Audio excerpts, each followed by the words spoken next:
Bueno, hola a todos y a todas en esta nueva edición en la que desde Deta Editorial os presentamos semanalmente un nuevo libro. Y hoy el libro que os voy a presentar es Como estatuas rotas, de Ángel de la Vara Soriano. Ángel de la Vara Soriano nace en Valencia en 1961. Desde hace 18 años reside en la Pobla de Vallbona, aficionado desde siempre a la lectura y autodidacta. Ha cultivado la palabra escrita en forma de verso y de prosa. Es autor de numerosos artículos en diversas publicaciones. Edita su primer libro de poemas, Rosa de los Vientos, a finales de 2016. En la actualidad compagina su actividad profesional como elaborador de vinos con su afición a la escritura. Esta obra que os presentamos hoy, transgresora de lo políticamente correcto, se compone de 35 poemas de estilo intimista y cercano, en los que el autor saca a la superficie los aspectos más escondidos del alma humana: vacío existencial, recuerdos de infancia, amores olvidados, las musas que nos inspiran, los terrores, las prisiones que constituyen el cuerpo y el tiempo, nuestra fragilidad física y emocional, nuestra irrelevancia y nuestra solemne necedad, y la condición que arrastramos de convertirnos antes o después en estatuas rotas. Todo ello componiendo un conjunto de realidades en el que cada lector se reconoce y puede dar su propia interpretación.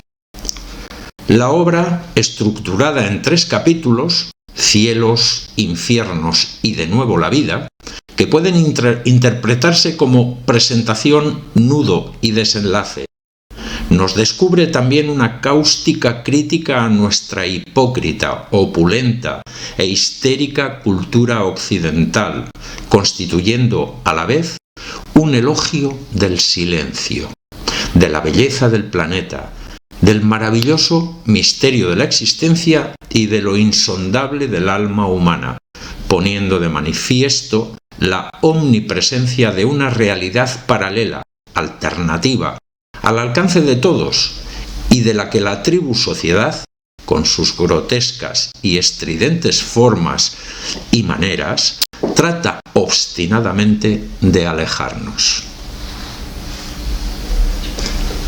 Bueno, ahora lo que vamos a hacer es someter, como ya es costumbre y ya conocéis todos los que nos estáis siguiendo, vamos a someter a Ángel a una serie de preguntas y así descubriremos un poco más de su personalidad como autor y sobre todo también sobre la obra que presentamos.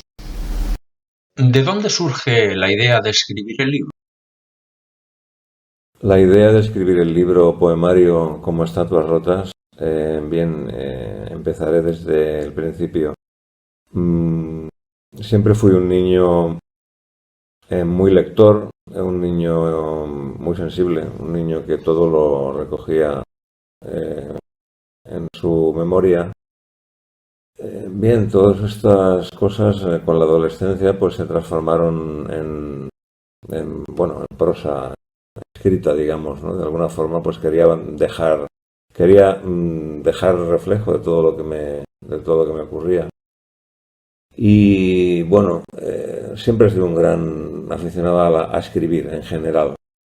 La afición a la poesía o a los poemas, pues podemos decir que me vino a partir de los 35 años aproximadamente. Cuando me empecé a desarrollar pues una cierta musicalidad en los poemas, empecé a cultivar un cierto estilo y bueno, hablaba sobre temas diversos, pero bueno, hacían un estilo bastante homogéneo. La idea de escribir el libro, pues cuando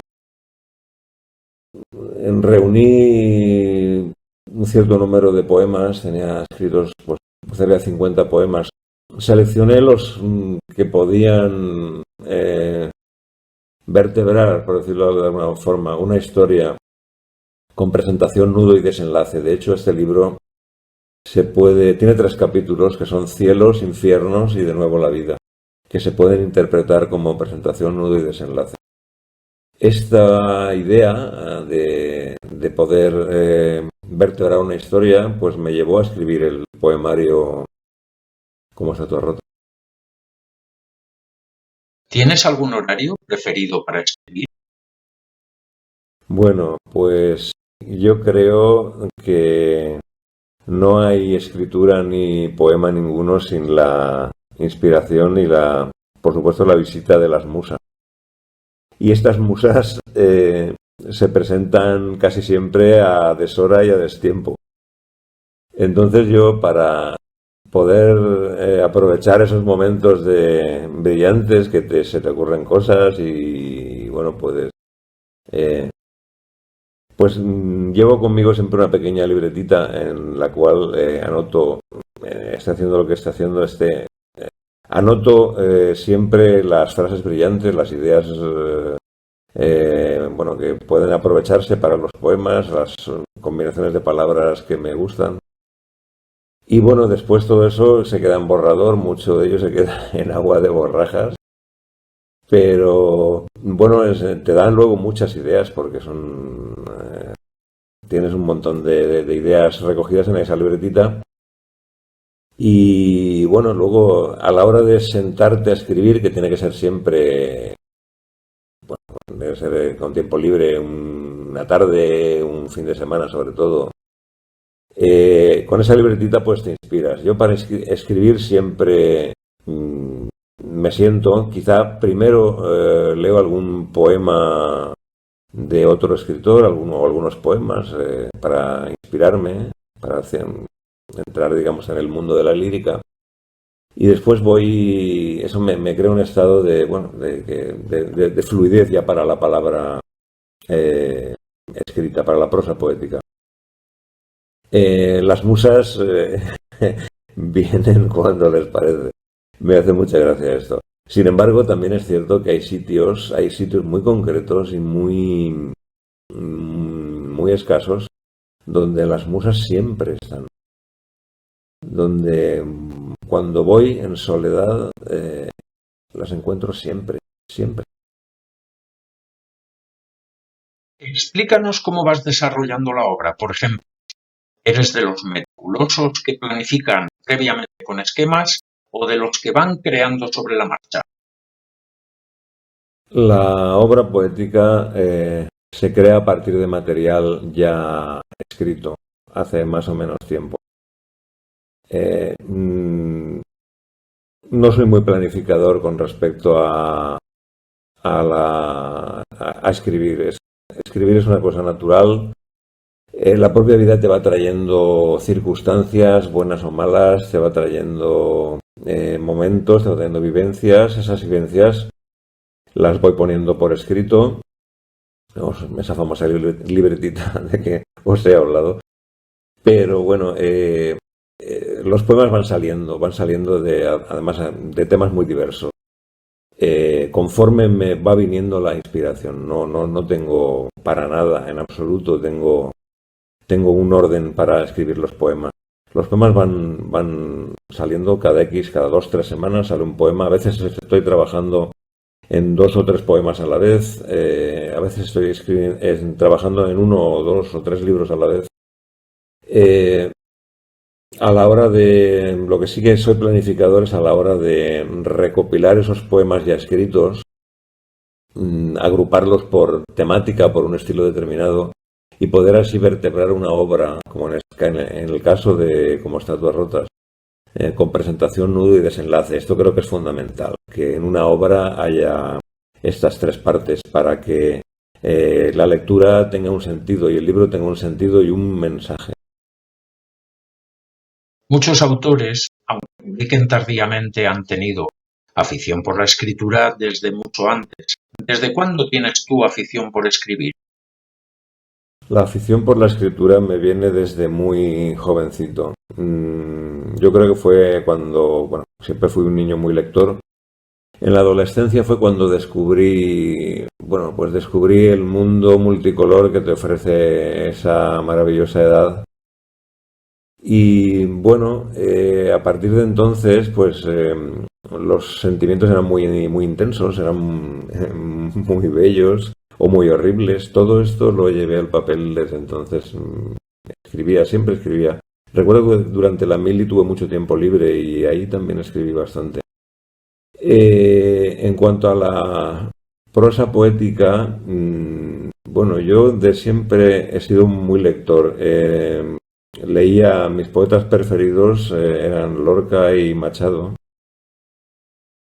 Y bueno, recuerdo que la prosa poética, aunque no la cultivé demasiado, pero durante digamos, bueno, una temporada que tuve en mi vida, en un viaje que hice a Gran Canaria, creo que fue en el año 2005 aproximadamente, en el invierno de 2005, recuerdo que me quedaba en una pequeña casita rural perdida en un valle del norte de la isla.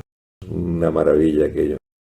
Entonces, una mañana decidí ponerme frente al folio en blanco y escribir poemas, eh, escribir los sentimientos que tenía dentro en aquel entorno tan maravilloso, ¿no? Después de pasar la mañana escribiendo, me di cuenta de que tenía dos, tres poemas que los leí, tenían cierta musicalidad, tenían cierta rima, tenían mucha profundidad de sentimiento y me recordaban sobre todo pues a los poetas que había leído, salvando las diferencias me recordaban de un poco el estilo de Machado y de García Lorca. Y creo que esto fue la chispa que encendió la magia de la lírica en mi interior. Me gustó aquello y empecé a escribir ya más esporádicamente. De ahí en adelante, pues empecé a escribir y a cultivar sobre todo la prosa poética. Vivimos en un país en el que se lee muy poco. ¿Eres un buen aficionado a la lectura? Pues sí, como digo, desde muy jovencito fui muy aficionado a la lectura. Era un niño hiper lector. Si algo me gustaba era leer. Y leía, bueno, pues casi todo lo que se me ponía a tiro. Me acuerdo, por supuesto, de leer los tebeos, los cómics famosos, o los tebeos de la época. Recuerdo bueno, mi padre tenía bastantes libros, le gustaba leer al hombre y tenía bastantes libros. Recuerdo me marcó mucho la lectura de un libro de Henri Charrier, que es Papillon, la novela Papillon. Una novela increíble de aventuras de un preso, bueno, este preso que se escapa prófugo es por la jungla amazónica y bueno, y todas las peripecias que vive. Aquello me gustaba muchísimo. Me gustaba también leer a Salgari y todas estas aventuras de piratas y todo esto, ¿no? Bueno, ya de más mayor, bueno, pues he leído un poco de todo. La verdad es que he leído tanto prosa como novela, como he leído de todo. He leído, por ejemplo, a José Saramago, he leído a Antonio Gala, he leído a Maruja Torres. He leído a Ortega y Gasset, he leído a Julián Marías, he leído a Noah Gordon, a Mario Benedetti, a García Pavón. En fin, hay muchísimos autores, que no se me ocurren más en este momento. Recuerdo que cuando era adolescente, mm, eh, mis amigos leían y yo también me lo leí muy a gusto aquello. Obras de Hermann Hesse, como fue, por ejemplo, El lobo estepario o Siddhartha, ¿no? Aquello eran libros semiclandestinos para la España de la época. Y me acuerdo, y me hace mucha gracia esto, porque en aquella España tan casposa de finales de los 70, eh, circulaban unos libros aquí en España que eran de la generación Beat, con autores como William Burroughs, eh, que bueno, esta gente, te lo leías y esta gente estaba absolutamente pirada.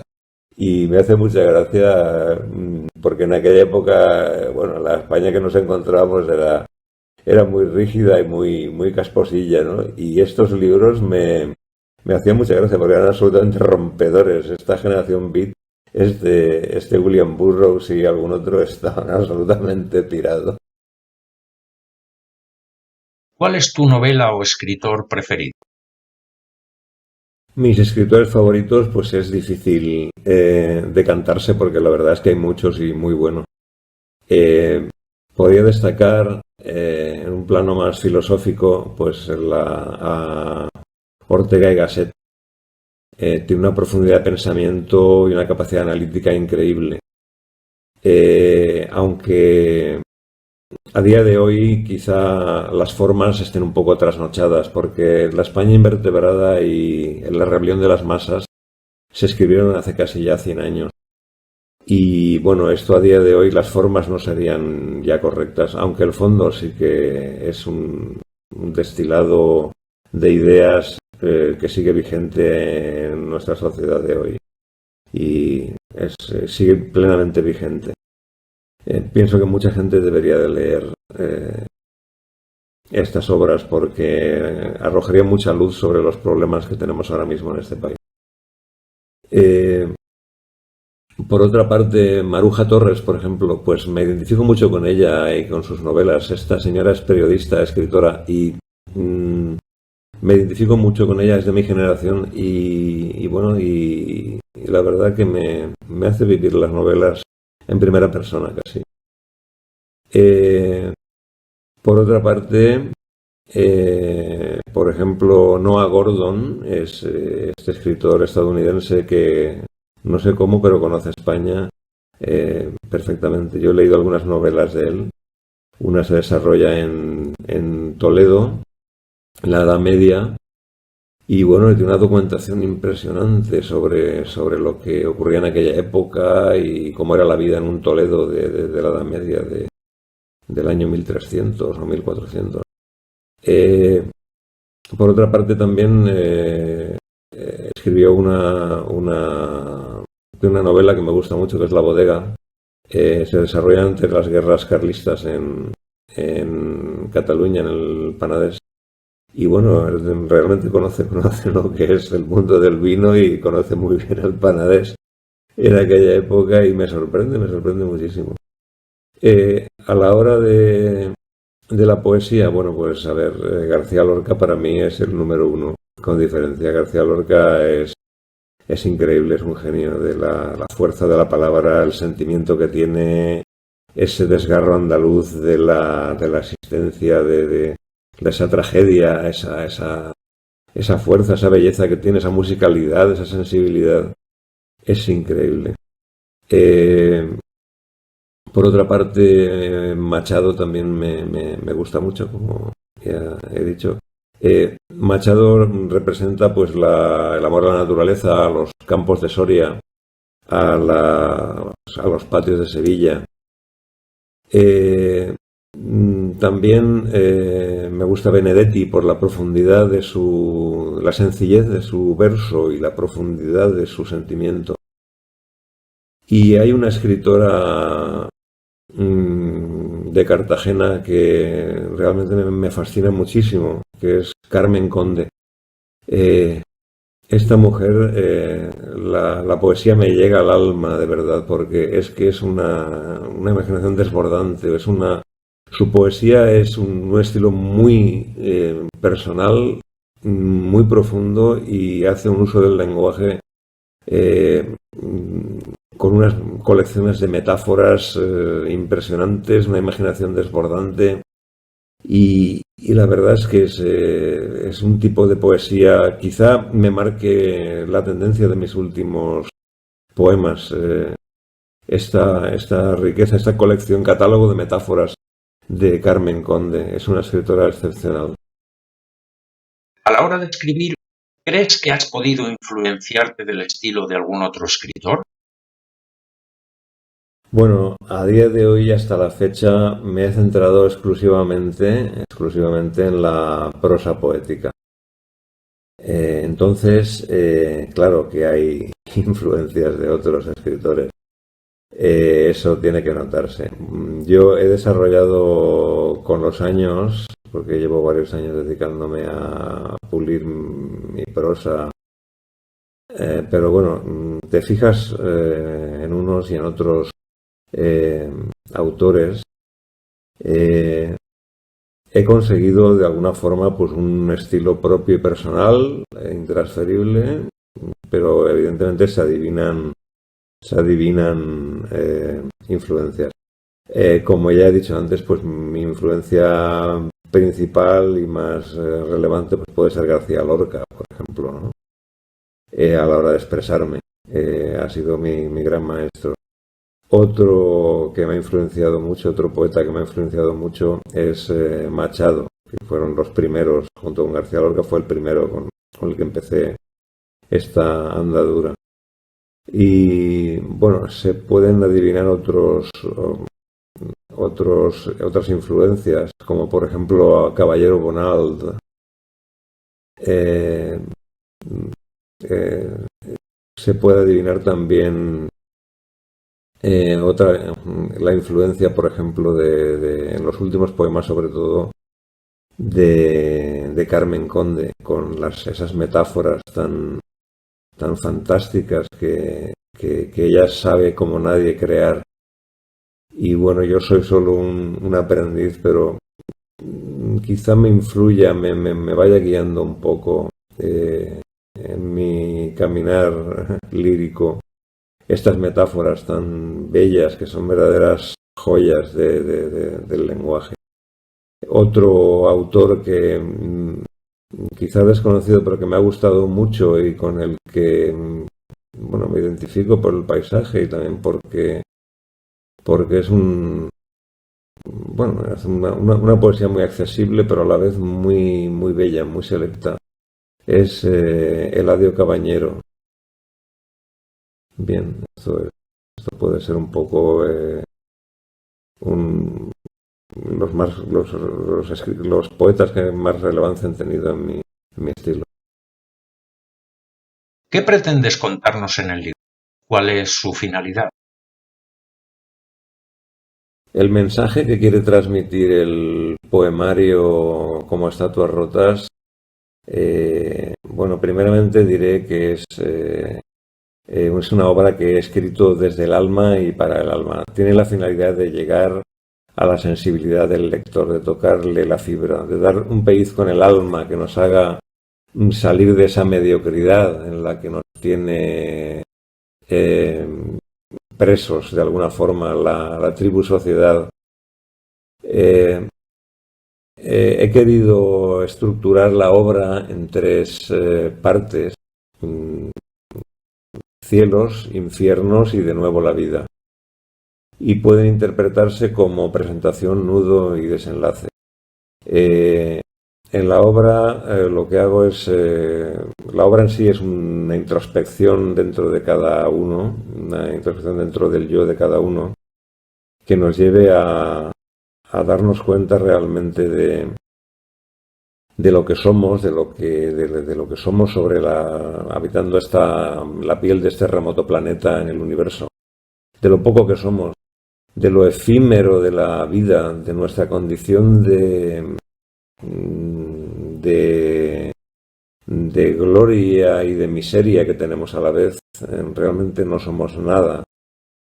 El mismo título, como Estatuas Rotas, nos viene a decir pues que toda la gloria de hoy, quizá el mañana va a quedar, esta gloria de hoy quedará arrastrada por el viento y por el tiempo el día de mañana, más pronto o más tarde, y todo volveremos a ser estatuas rotas de alguna forma, estas glorias, como por ejemplo pasó con el Imperio Romano, con tantos otros imperios, ¿no? Es una forma, una metáfora para describir lo efímero de la existencia y lo poco que somos en el espacio y en el tiempo. Saco a relucir los aspectos más oscuros del alma humana, la náusea existencial, como ya digo, los amores olvidados,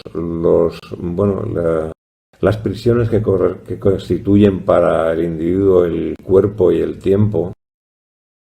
Y bueno, el primer capítulo habla de lo bonito de la existencia, habla un poco se llama Cielos, habla un poco de los recuerdos bonitos que tenemos, de cuando hemos vivido experiencias agradables, de los valores como la amistad, como el amor, como la felicidad, todo es posible. Vale, el segundo capítulo, Infiernos, pues bueno, ya nos sumerge un poco y nos hace vivir nuestra propia fragilidad física y emocional, ¿no? Podemos caer en el momento menos pensado en un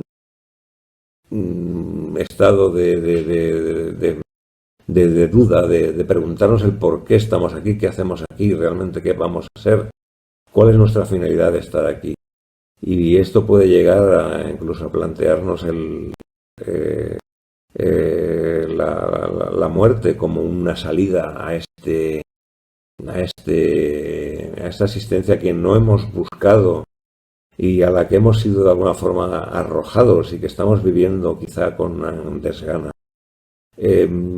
Finalmente, hago una reflexión en el tercer capítulo de Nuevo a la Vida, dando a entender que no sirve de nada centrarse en pensamientos y en actitudes negativas, sino que hemos de ser conscientes de que estamos aquí para disfrutar la vida y para conocernos a nosotros mismos y para mirar a un futuro que tenemos por delante y que a todas luces, a pesar de la pandemia, a pesar de cómo está todo ahora mismo, no hay que perder la fe.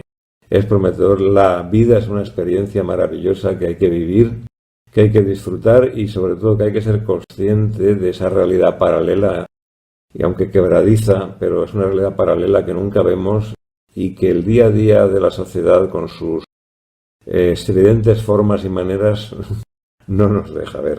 Hemos de ser nosotros los que la descubramos porque realmente es muy accesible. Ese es el mensaje que quiero transmitir con el libro, aparte de que se disfrute con la belleza del lenguaje a la hora de describir estados de ánimo, paisajes y otras cosas que en él podéis leer. ¿En este momento estás trabajando en algún otro proyecto literario? Si es así, ¿puedes adelantarnos algún detalle? Pues sí, la creación poética, la fuente de la lírica no para y bueno, continúo trabajando en paralelo en varios proyectos. Tengo un proyecto inconcluso que bueno, es también prosa poética, por supuesto, que bueno, espero terminar pronto y que vea la luz pronto. De una temática quizás un poco diferente a estos libros como puede ser Como estatuas rotas, que es temática existencialista. Este nuevo libro que llevo trabajando, en el que llevo trabajando varios años, está inconcluso y la temática es un poco diferente. Bien, a finales de 2016 me autoedité mi primer poemario titulado Rosa de los Vientos, que recopilaba 32 poemas. Bueno, aquello fue una experiencia muy gratificante de autoedición y la verdad que fue muy divertido. Aquello hice una tirada muy limitada de ejemplares, los repartí entre mis familiares y amigos y allegados y bueno, pues la verdad es que estuvo divertido. Bueno, fue un primer paso para la creación poética. En 2019, editorial Edeta de Liria, a la cual estoy muy agradecido a Juan Carlos y a Javier por haber apostado por mí y por mi obra literaria. Me editaron el libro del que estamos hablando, Como estatuas rotas, con sus 35 poemas de corte existencialista, escritos en estilo intimista y cercano, y estructurado en 3 capítulos, como ya he hablado. Y bueno, a día de hoy tengo terminado, en diciembre de 2020, he terminado una tercera obra, también de corte existencialista, puliendo un poco más, si cabe, los recursos literarios y afianzando mi estilo, buscando también, porque claro, el escribir es una trayectoria en la cual vas evolucionando. Tú mismo te ves evolucionar a la hora de escribir. Y vas viendo tus cambios de estilo, tus cambios de enfoque, notas, en definitiva, notas tu evolución. Esta tercera obra la he titulado, es un poemario con 51 poemas estructurados en 6 capítulos, y la he titulado De un tiempo sin alma. Recoge un poco, de alguna forma tiene cosas en común con Como estatuas rotas y otras cosas nuevas. Y se nota la influencia también de la época tan triste de pandemia que estamos viviendo desde hace casi un año. En este libro, De un tiempo sin alma, que bueno, espero ver editado en breve, si es posible, me encantaría poderlo editar y presentar. Pues abundo un poco más en estos aspectos escondidos del alma humana y introduzco un nuevo concepto que es la trascendencia, el no saber, después de darnos cuenta de la carga de existencial miseria que arrastra el hombre por el mundo, y de ese ser arrojado a la existencia que, bueno, pues recoge un poco el concepto de trascendencia, de poner sobre la mesa esta duda de si hay un ser superior que nos ha creado o no, y si hay un ser superior que nos está mirando, que nos está viendo o no. Esto depende de cada uno. Introduzco el concepto de trascendencia como un poco una duda que dejo sobre la mesa y sobre la conciencia de cada individuo. Es un punto de vista añadido a todo esto. El final es prácticamente el mismo, en el sentido de que como animales racionales, vertebrados que somos y capaces, hemos de salir adelante con nuestras dudas, con nuestras miserias del día a día, y por supuesto tirar para adelante y vivir la vida, que es una experiencia maravillosa. Muchas gracias.